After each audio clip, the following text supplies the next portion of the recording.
घरी अरे कधी आलास एकदम अचानक. म्हणजे आम्ही यायचं ना. तसं नाही न सांगता आलास ना म्हटलं.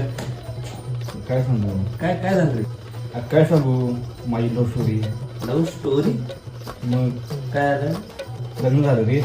लग्न झालं भावा. कॉंग्रॅच्युलेशन. सांगाय नाहीस. ऐकून घे माझं नव तिचं.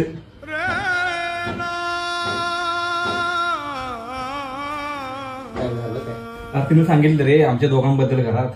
याला धाडशे पूर्वी घरी सांगितलं तुमच्याबद्दल. काय सांगितलं माहित आहे. काय सांगितलंय. ह्यो माझ्या पाठनं फिरतोय म्हणून. मग काय झालं. तिच्या घरात मला पळवून पळून मारलं की रे. आणि तिचं लग्न लावून दिलं. मग तू इथं कशाला लागलायस. तर आमच्या घरातले मला स्वतः लागल्यात म्हणून इथं बसलो येऊन मी.